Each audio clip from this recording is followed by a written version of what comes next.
All right, what's up, guys? Welcome back to episode 2 of the Cork It podcast. My name is Kyle Schwieger, joined back again by my other co-hosts here. We'll go down the line again. JJ Boffman. Nico Genovese. Dante Ellison.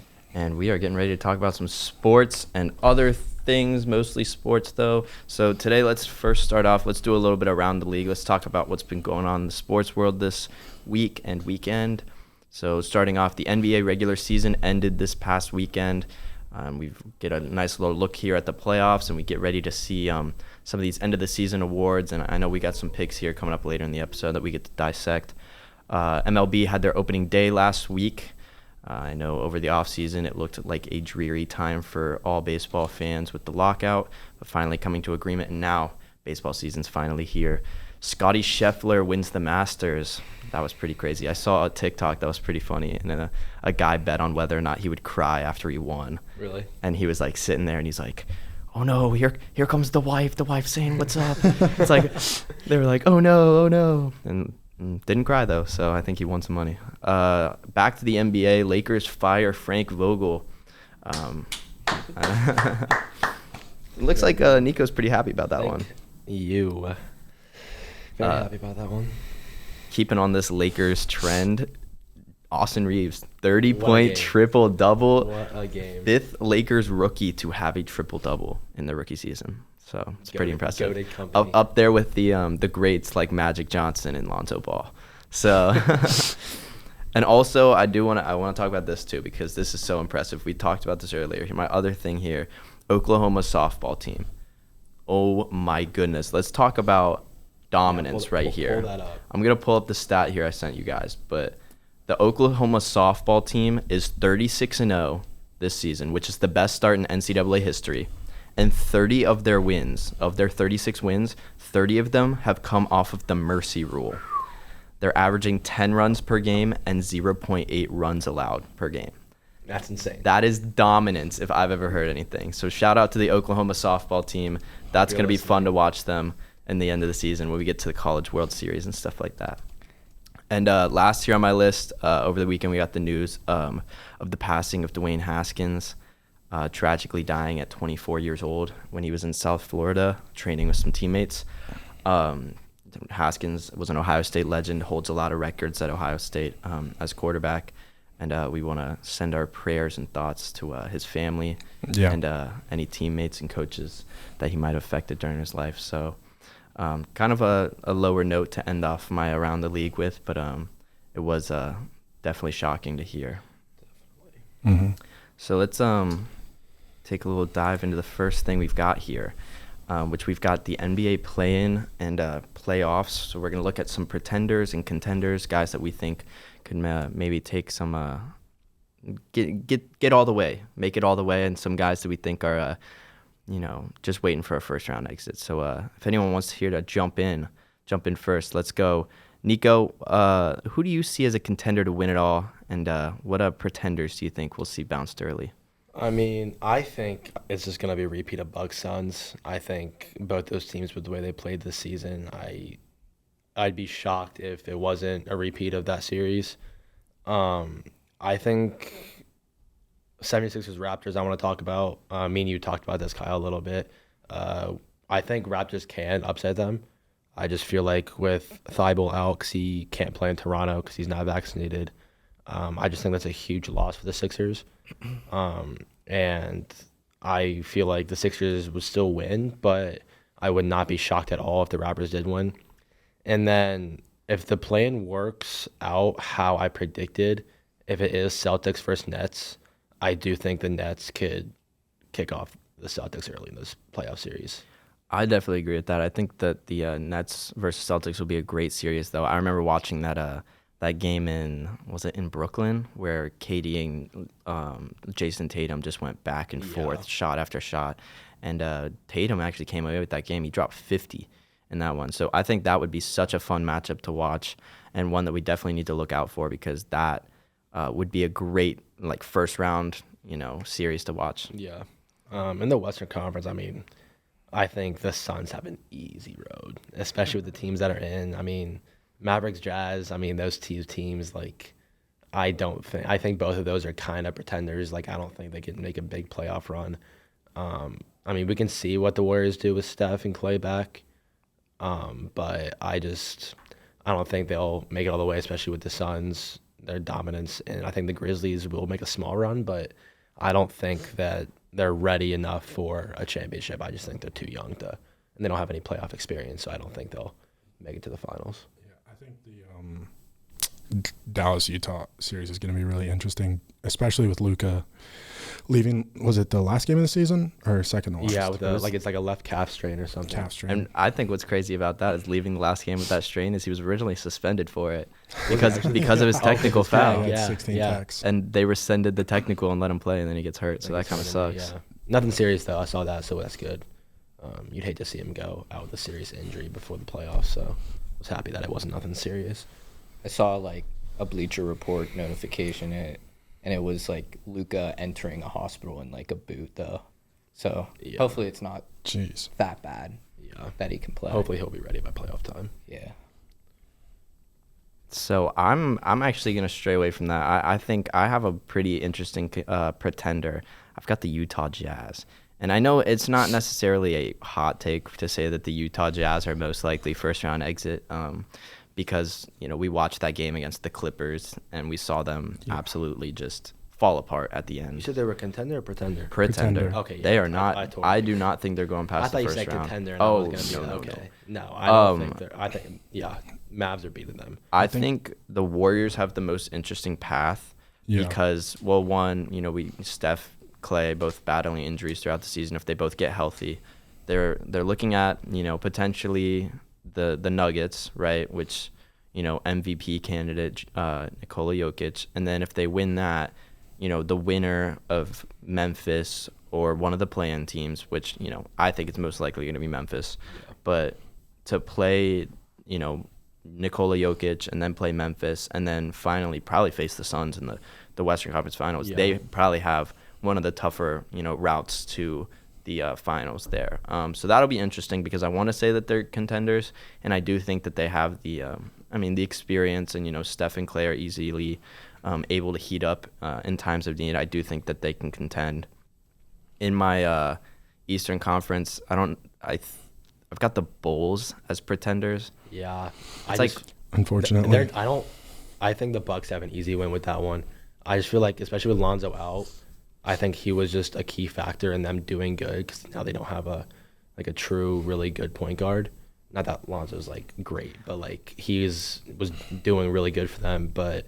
And like we talked about last episode, the Bulls don't have a good history at all with top teams, especially when they're playing on a top team in the East.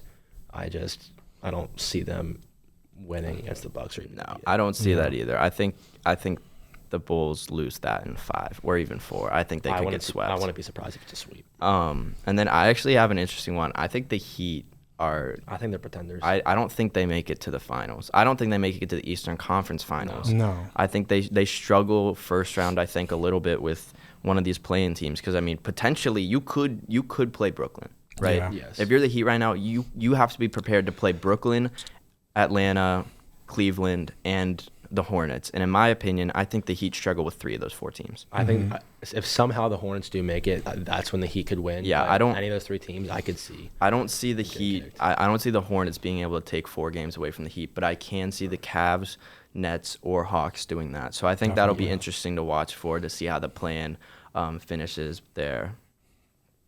Yeah, to go along with what you said, I don't really believe in the Heat. I also think 3 of the 4 teams could take that series. In the West, it's the Suns. That's pretty self-explanatory, and I would say the Warriors. I know they have a tough road to be a contender, but they have the experience with Steph and Clay. Yeah. The only thing they will struggle with is the Grizzlies and the Nuggets. Nuggets with the MVP down low. Yeah. You don't really have anyone You don't have except a solid Draymond big to guard them. But yeah, and then the East again, the Nets and the Bucks are the pretty clear favorites of making a run for the title. Yeah, I can see the Warriors struggling with Denver, but I don't see them losing. I don't see how Jokic is able to keep up with Steph and Clay. And he's missing Jamal Murray. Like, that's the biggest part. But, like, if you want to consider Michael Porter Jr. as a key missing piece, then, like, they're also missing him too. Yeah. They're paying him too much money for him to be hurt all the time. I agree. It is so crazy. I was looking at his contract, and I was like, this is insane to have paid this guy this much money. And neither him or Jamal Murray, they're both ruled out for the playoffs. And I think Jamal Murray's been the biggest loss. I mean, the last time we watched him play basketball, he was tearing it up and then, goes down with this injury. I'm actually intrigued. I want to hear your guys' thoughts. What are some play-in teams that you think could make Cinderella runs? I think, low-key the Clippers. Yeah. I just feel like them even making the plan without Kawhi or Paul George, I just think with how well they're coached, and I just feel like they have a solid overall team, I think they could make a run. And by Cinderella run, I mean they just beat the Grizzlies. I don't want the Clippers. I need the Clippers to lose out because the Thunder have their draft pick. So I'm hoping they fall apart. But I'm going to stick with the West here. I'm going to continue that. But I think the Spurs. I think if the Spurs get DeJounte Murray back, I think they can beat the Pelicans in that first game. Yeah. But then, I mean, you'd be playing basically the 8 seed. So I don't think you make a run, but I do think they could sneak in, as the 10 seed to actually make the playoffs. I think they could win the first game, and I think they could win the second game. I don't think they make it past Phoenix, so I don't think they make like a Cinderella run. But I think my team for a Cinderella run is the Cavs, because I think if the Cavs somehow beat the Nets and play Boston, I think that's a tough 7-game series. I just think with the way Cavs have been playing, and now is Jared Allen coming back, or he's out for season? It all depends on if they get healthy, in my opinion. I think the Cavs, if that Cavs team is healthy by the end of the season, Jared Allen, Garland, all those big pieces back, Yeah, they can definitely make a run. But it's just whether or not they get back in time, and I'm not sure if they do. I agree with that. I mean, that's all hypothetical too. Yeah, So I mean, a lot of ifs in this scenario. All right, so with NBA regular season wrapping up, playoffs set, NBA awards are going to come up. So, Kyle, what do you got for some NBA awards? All right, so I wrote this today in my notes. I was like, here are my NBA awards.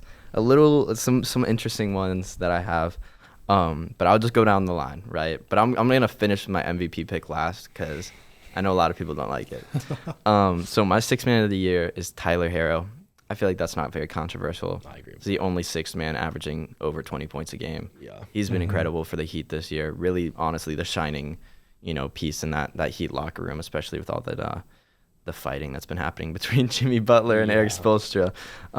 My most improved player, or actually, let's stay with sixth man real quick. I also want to give a shout out because I have my runner up. Kevin Love has been incredible in Cleveland. I mean, if you look at his stats right off the bat, you're like, okay, not much has changed. He's like, averaging only like a couple more points than he did last year, but he's doing it on much less minutes at a higher efficiency. Yeah. He's been incredible. He's averaging like 14 and 10 in like 20 minutes per game. Yeah. So he's been incredible for this Cavs team. Life off the bench really found his role in Cleveland. I've loved seeing him play with these young guys too, especially after how he took so much time off with mental health. And the Cavs needed that too. Yeah. Just like a vet who knows the game, has had playoff experience, championship experience. So I think that's really good. And I feel like he's also a vet that has been so like helpful in the locker room. Yeah. Like he has not been like I've a vet never heard that any problems with him, like serious problems with teammates that happen with him. Right, because you hear some things about like these vets that come in and just like put down the younger guys, and they're like, you don't know how things are done in this league, like you need to get experience, because we've heard tons of stories with that. And what was the one? It was Andre Iguodala in Memphis, and he was just like horrible to those younger guys, and then they were like bad back to him, and it was just a horrible locker room situation. So shout out Kevin Love, he's been amazing. He's my like runner up basically. For my most improved player, I have Desmond Bane, and then in my runner-up is Miles Bridges. Both of those guys had huge jumps. The reason I have both of them made like 8 or 9 point per game jumps from their last season. The reason that I have Desmond Bane just above Miles Bridges, though, is that because when Ja Morant went down, Desmond Bane was a leader on that team. He was like one of their higher scorers.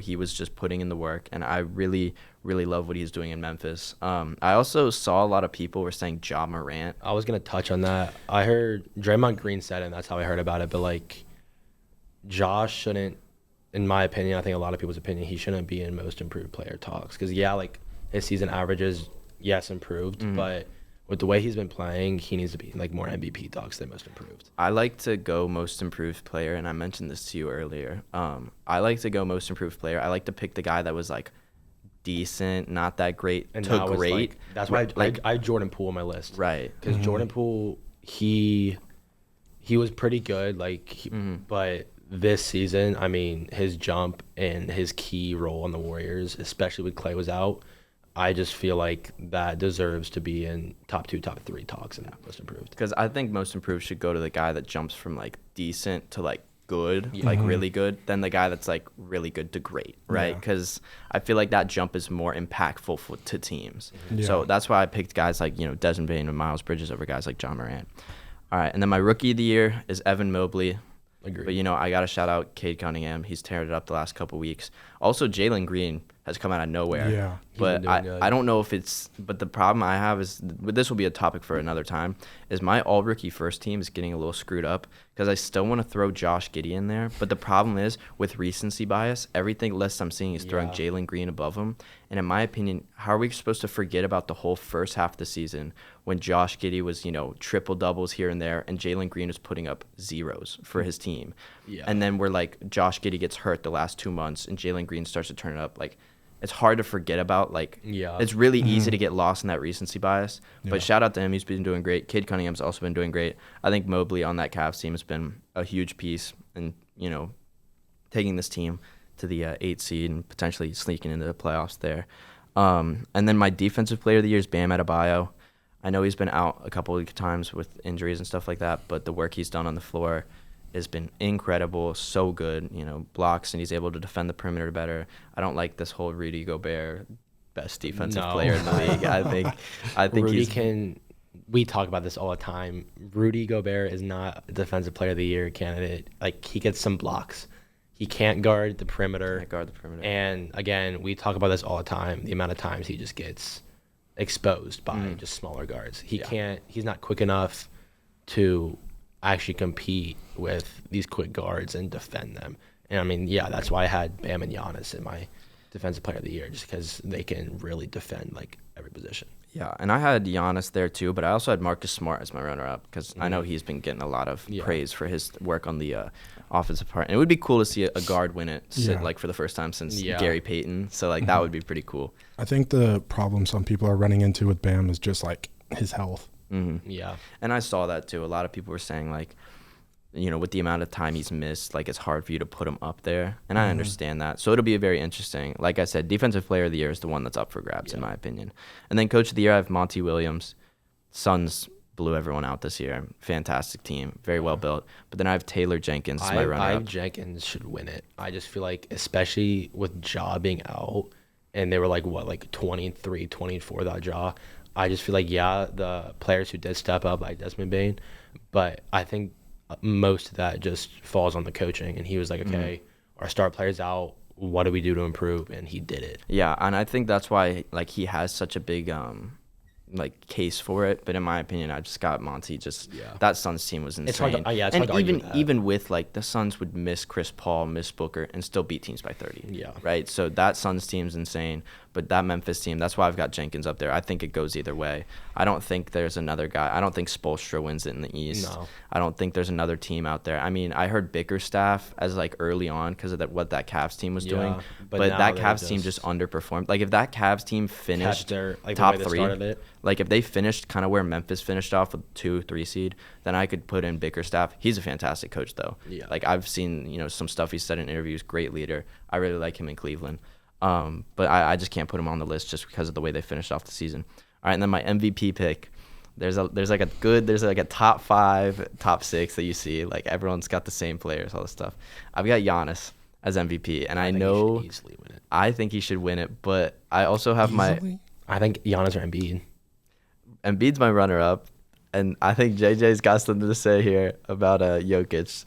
We were talking about this earlier. But let me say why Jokic shouldn't get it first. I just want to hear the easily.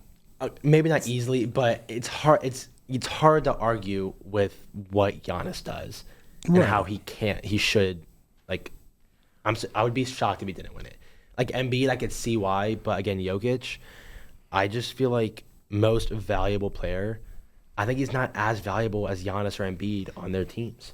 But that kind of brings us to the idea of like most valuable player versus best player, right? Because there's years and years in the league, LeBron should have won MVP because he's the best player in the world, and he doesn't win it, right? Right. Giannis is the best player in the NBA right now. I think a lot of people can agree with that, with what he's been doing, his size and his ability to, do a lot of different things really well at such a high level.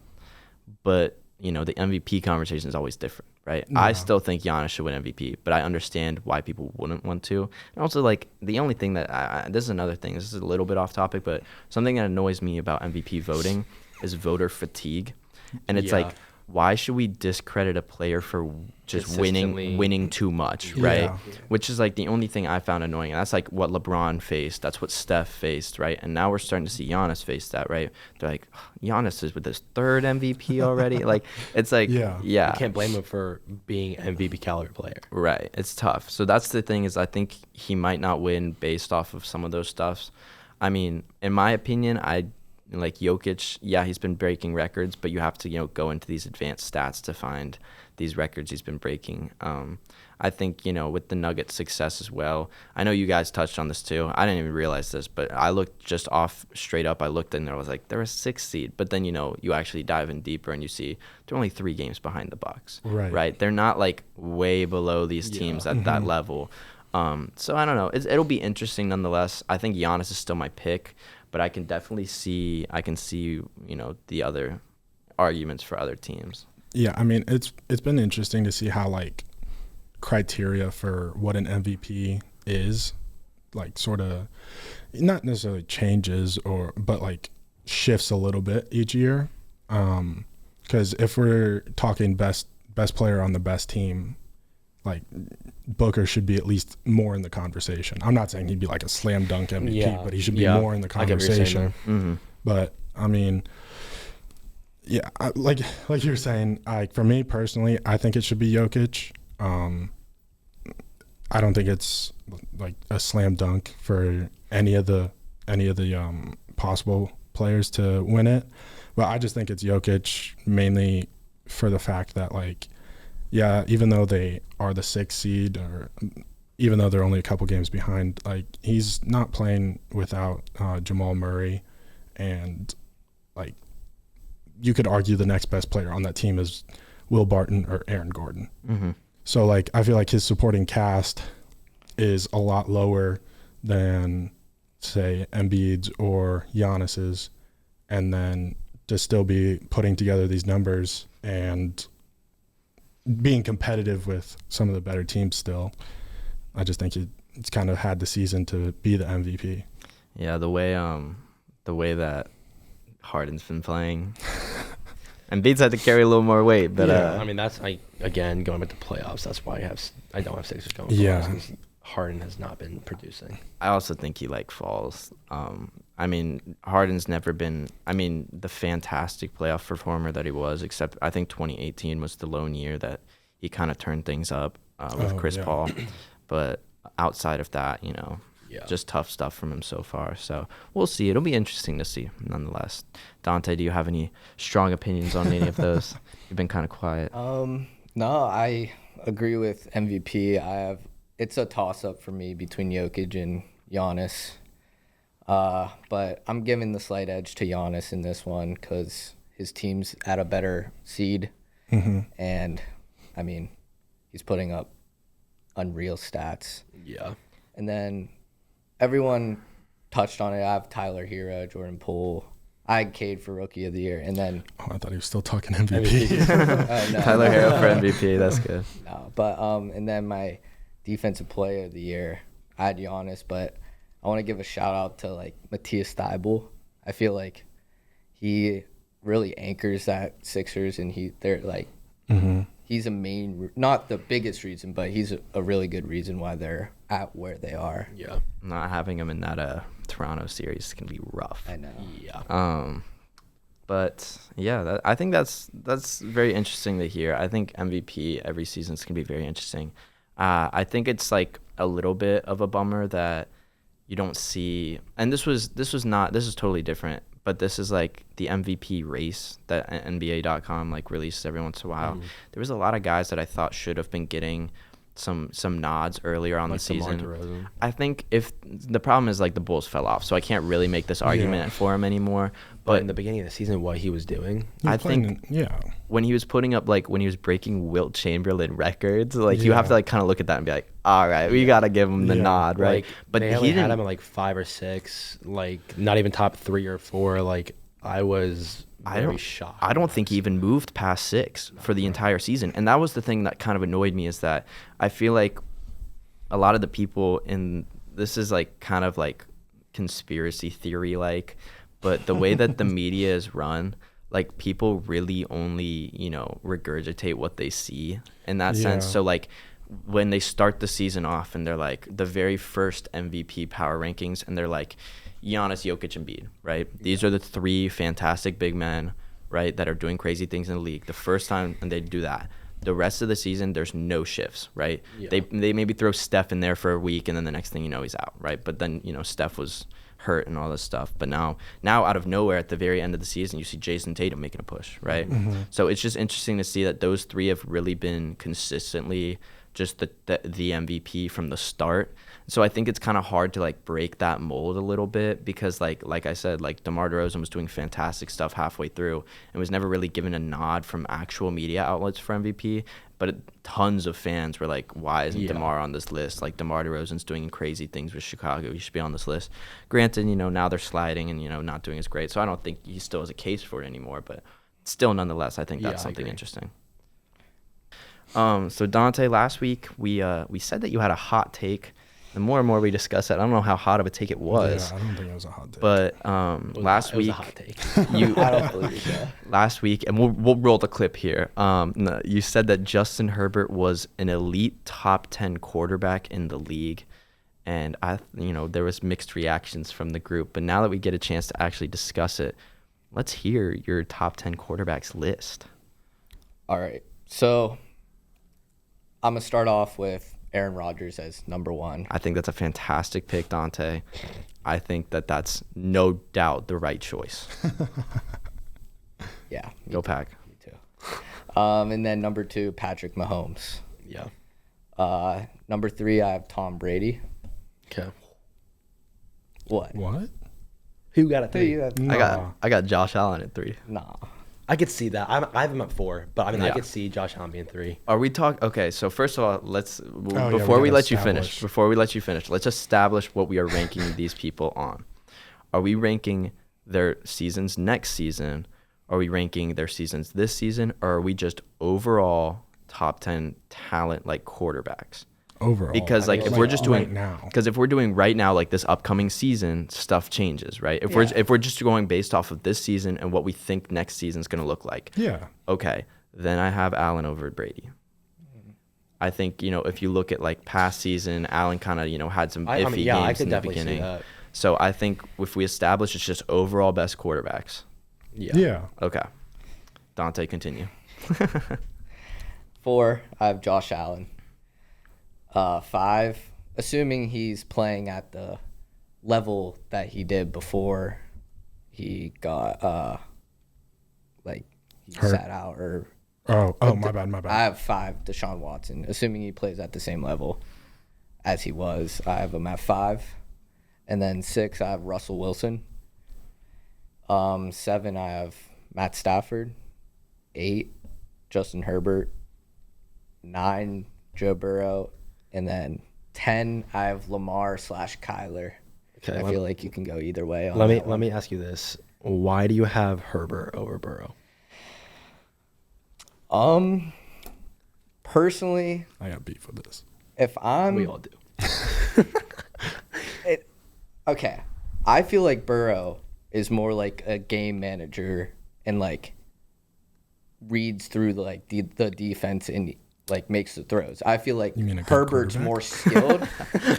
Okay. Your Steelers fan is showing. Herbert is more skilled than Burrow, and he has that clutch gene. So I feel Clutch like he can clutch. If he was clutch, he would have been in the playoffs. He can't control his defense that sucks. Joe, you talking about That's kinda clutch gene? interesting. Joe Did you- Burrow They made had- it to the they Super had to Bowl, beat the Raiders. Okay. beating the They had to beat Chiefs, the who I Raiders. thought I- were gonna go far. I don't think Joe Burrow's bad. I just think Herbert's better. I think Like, if okay, I'm taking one of them, I'm taking Herbert. Okay, Well, I that's feel like interesting. the only argument with that is skill / highlight plays. Because yeah, Herbert will make some more highlight plays because he can I mean, chuck the ball down the you're- field. That's with- not with the equal only accuracy. thing he's good at. I'm just saying skill wise against Burrow. If you're making Bro an argument, knows how then- to win games. Led his team to the Super Yeah. Bowl.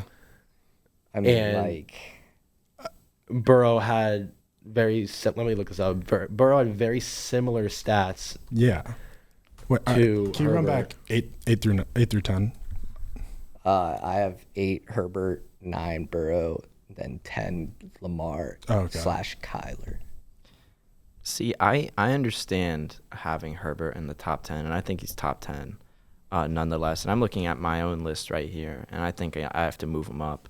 I think I've got him at like probably around 8. I got him at 6 right now. Burrow or Herbert? Herbert. But I also have I don't have him on the list. You're tweaking. I also Something's have wrong with you. list. Something's wrong with you. but I also have Burrow at 5. I got I have Burrow. Burrow at 5. I got Whoa. Burrow at. I got Burrow at at 5. 6. So you're telling 7. me who's he better than? I Who's who think better I than think him? he's going to be better than Deshaun Watson next year. No chance. I think he's no going to be chance? I think he's better than Russell Wilson right now. Dante, where's the guarantee that Watson steps on the field? I and never is said there Watson? was guarantee, but like if Look, if we're If going Deshaun- off of Deshaun Watson before he sat out with Texans, right? But we have to like somewhat realize that this is not going to be the exact same player that steps on the field. okay, Right. yes. He took but 2 years off from or was it 1 or 2 years off from football? I think it was just one. Has it been 2? I think so. No, I think it's 1. 1. Yeah. Still. Yeah. You don't sit out a whole season and come back the exact same way, right? We're going to expect some sort of decline. I've got Deshaun at 6, right? I think Burrow's better than Wilson. I think he's better than Herbert. I think he's better than Stafford. I think he's better than Kyler. That's the rest of my list. Yeah. So, I mean, I think it's interesting, too, because I think Herbert's fantastic. And if you look at his stat line, like the fact that he's like one of the 2 quarterbacks to throw for 5,000 yards last year is crazy. I mean, 38 touchdowns, but, higher, amount of interceptions, right? But still, he played fantastic last year. I think it'd be Right. wrong to not give him the nod in the top 10. So I do think that I reacted prematurely to your statement that he's an elite top 10 I'm quarterback. standing by my reaction. But I'm interested. So who's your 10? Okay, so I'll just read my 7 through 10 real quick. I got Burrow at 7, Stafford at 8, Kyler at 9, Dak at 10. Dak. Dak. Dak's like 11, 12. Yeah. I have Herbert at 11. I think Why? What's the argument for Yeah. Dak over Herbert? I feel I like wanna hear this. their stats were very similar. Dak had better completion percentage, obviously better winning record. He had 1 less TD and 5 less interceptions. Yeah. So Herbert, very nods off to him for throwing for 5,000 yards. But I think it's hard not to put Dak at 10 just because I feel like without him, that Cowboys offense, yes, it's the Cowboys. They choke in the playoffs, and it's a running joke that, oh, we done boys, it's our year and stuff like that.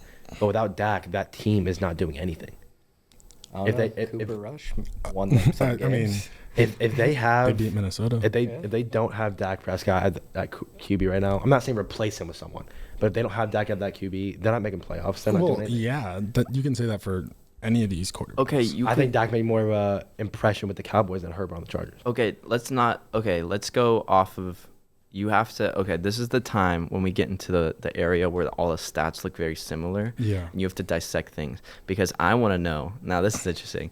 If we're looking at stats, where's Kirk Cousins? Because he had 4 or 5 less touchdowns. That's why I'm But not he going had based on half the stats. interceptions. He had half the interceptions as Right. Herbert, and then 3 less than Dak Prescott. No, I think Kirk is like very underappreciated, Mm-hmm. but I don't think. I mean, I wouldn't put him top 10. He's I think not it's in my, 13, 15. Yeah. I think the only I reason think he's he's- not top 10 is because of team success. well. Yeah. Do you also factor team- that in? Yeah, you factor it in a little bit because I mean it's becoming a quarterback's league, And that's why I have Dak over right? But like Herbert using because using Dak the went wins, 11 and I don't. 5, and yes, again, Cowboys never play good in the playoffs. Yeah, but he's led them to the playoffs like every year he's played. Right. I get that. I'm not saying Dak's a bum, but I just don't have him in my top 10. Like using the win argument when he's playing in a really bad division. Like, yeah, you're gonna beat Washington. You're gonna beat the Eagles. Like, that's not his fault. It's not his but fault. it doesn't support his case. But the Still putting up numbers though. The issue Okay, is but when that he played good teams, they caught a no. But I think the tough thing is, it's not his fault that he plays in a bad division, but is it his fault that he plays in a bad division and only wins 9-10 games? 10-11 games past couple seasons. I guess. It'll just be interesting. I understand what you're saying for sure, but I mean, I do have him over him. I think there's a couple guys that I could put Dak over in my thing. I think if we're going like Kyler got hurt earlier, but I think that like because he was Kyler didn't get hurt. They were putting him in MVP Closer to conversation 5-6. when they were like 7-1 Right, starting right. off that season with D-Hop, and then he gets hurt, right? So obviously, things look a little different, but I mean, I could put Dak above Kyler. I guess for me, it's like, why do you have guys like, like Stafford, Kyler? Say your last 7 through 10 again. Burrow, Stafford, Kyler, Dak. I feel like okay. Now that I hear that, it doesn't sound ridiculous. I think Dak is the only one that I would. It doesn't sound ridiculous, but like, I think Dak is the only one that's like. Who would you put at like 11, 12, 13? Herbert 11. Oh, okay. I don't. It's not like so it's like wishy. It's not like I have but Herbert like, at like 15 saying, "Oh, he's not a good." I think Herbert has the potential to be maybe even top 5. Right. But I feel like I have Herbert at 11. Don't get me wrong. I mean, it's hard for me to talk because I did my list purely based on Madden ratings. So and I mean, I got like I might have like Tua at 11 maybe. I think he makes a push for like top 5. Definitely. If I'm not gonna lie, I'm very nervous for this episode to come out because my buddy Mark goes, "Oh, when your top 10 quarterbacks list comes out, I'm like gonna dissect it and like flame you for it," and I'm like kind of nervous for my picks, but I don't think they're too bad. Let's see what Madden thinks the top 10 QBs are based on Madden ratings. They've got Tom Brady at 1, Patrick Mahomes at 2, Aaron Rodgers at 3, Lamar Jackson at 4, Dak Prescott at 5, Josh Allen at 6, Wilson at 7, Burrow at 8, Kyler at 9, and guess who their 10th quarterback is for Madden's ratings? Burrow. I don't know. No guesses. Ryan Tannehill. Yeah. Goated. They've got Deshaun at 11, Justin Herbert at 12. See, Madden knows what they're talking about. So Madden's got Stafford at 14, who we all had in our top 10. And I'm not saying like this means anything, but it is pretty interesting to see what they value. And I think it's similar. It's similar. This is totally off topic, right? But 2K ratings does it similarly too. Mm-hmm. They use the eye test. They do not look at stats whatsoever, right? And I think that's to show, I think, with like, and especially with these games, they favor different things, right? Mm-hmm. So for a quarterback that like can run really fast but has a decent throwing arm, they're going to be a lot lower, even though they're probably still a great quarterback, right? Yeah. And I think that's why you see guys in the NBA like Russell Westbrook with such a low 2K rating, is because 3-point shooting is so heavily favored in 2K that like if you have a higher 3-point shooting, like as a point guard, it's going to make you better in the game. Mm-hmm. But like for guys that don't shoot it as high level, like it lowers your rating significantly. Right. So I think it's something interesting to look at, but I do think that's like why you see guys like constantly underrated in that game, is because they're favoring, different mechanics and different like they're favoring what sells. Right. They're like, obviously, okay, Tom Brady has the worst running in the league. I don't like that. He's the slowest dude on the field at all times. Yeah. And Big he's Ben an might have him beat. but he's a 99 like overall in Madden. They only right? did that for like a week when he set the record. Okay, yeah, but still, like we're still talking 97, Right, 98, right, like right. consistently high up there. Yeah, when 'cause there's it's like Tom Brady. Right. Well, yeah, you can be like, yeah, it's Tom Brady, but at the same time, like a guy like Josh Allen who's having a great year is so much lower on that because, okay, maybe he runs the ball better, but he doesn't throw it as high of such a level, No, you know what I'm saying, yeah, right? Like yeah. they're favoring the like things like arm strength over, as a complete quarterback who's better, right? I think that's just interesting to see. It makes, I mean, like as a topic, it probably doesn't matter. But I think it's something interesting to talk about. If we're talking about top 10 quarterbacks, let's see what Madden thinks, right? What was weird? I was playing Madden 2-3 days ago. I ended up with the Jets, and Zach Wilson was very surprising. He has a big arm. You playing for an all rookie? All right, I'm gonna say something though on a real note. You guys laughed at me about too, but on a real note, this year if he does perform like I think he will, I think he's top 12. Tua? He'll be lower, like he'll be like 12, 13, 12. Tua. So with the okay, weapons he has look now, at your list right now. I think right? he can explode. Look at your list right and now. get to that spot. Look at your list Yeah, you he have can right put up now. numbers, but like, He has to jump Derek Carr. yeah, he would have. I think he can Yeah. jump Derek I- Carr. I don't think I think there's a With Tua- conversation with for Tua- Derek Carr over Dak. With yes, Tua's weapons this year, kind I think of. Derek Carr. that's not. I think he jumps in. I think he can be like that, not 12 maybe, but like 14, 13, 12 area. I mean, yeah, I kind of think he's like already, like, not already in that area, but like You had him like bottom tier quarterbacks when you were making lists. I had him as an average. I had him as an average quarterback. Derek I'm gonna Carr pull is that list up. shocking. That is such a Why? Yeah, I don't Dude, know why you have Derek Carr over Dak. I don't know why that I argument. didn't say I have him over Dak. The argument's not there. I say there's no argument. What argument isn't there? The touchdowns to interception ratio. Okay. He has The 23 yards, the touchdowns and no, records. the yards is actually crazy. He's he like have top. yards? He's like top 5 in yards. Who's he throwing to? Okay, that's That that doesn't. That Dak doesn't. has he's so. got- what does that have such to a do with better interceptions? team. Not I didn't anymore. say interceptions. Amari Cooper's gone. He's not. I Gonna mean, have Amari I next meant year. I'm basing this off of last season. year. Yeah. Like Derek Carr He had a Hunter chance. he had Hunter Renfro and Darren Waller. Darren Okay. Waller was like hurt. For half Listen, the he season. had. But, I mean, yeah. He had the yards were there. He had a decent completion percentage, but the dude threw 14 picks and 23 touchdowns. That has to. That's not. Yeah, no, That's that's a not- knock against him. That's I know that's a knock against him. That's That's a why huge knock I don't against think you him. can put him in your top 10. I didn't say top. You said you had an argument for him. No, he. Oh, he at was like not- 11. At like 11. Yeah, or 12. I didn't even see that. 12. Because I have Lamar / Kyler at 10, so whoever I pick there, the other one gets booted to 11. Crazy. I mean, I'm just saying in regards to his list, I don't see a world where Dak is Number top 10. Number 10, yeah. it's the same thing for Tannehill, right? Tannehill threw 21 touchdowns, 14 interceptions, right? You can't put a guy like that, like especially with the people above him that are throwing 30 plus touchdowns. Is Tannehill top 15? I mean, Maybe at 15. maybe at 15, but I'm not saying it'll be put interesting to see. Derek Carr top 10. I'm just No. saying like he's like top 12, which is 12 in my book. You got Jameis Winston up there. Jameis Winston is like the Russell Westbrook of the NBA. Or the NFL. I think like he you has look at like the stats. Like he's like, yeah, 30 touchdowns. And you're like, but 30 interceptions. I Yeah. feel like it's the same thing. Like you're think- like, yeah, triple double with 10 turnovers. Yeah. Yeah, I think if Jameis Winston doesn't get hurt last season, that he has like for like a much better season than what most people like were expecting from him.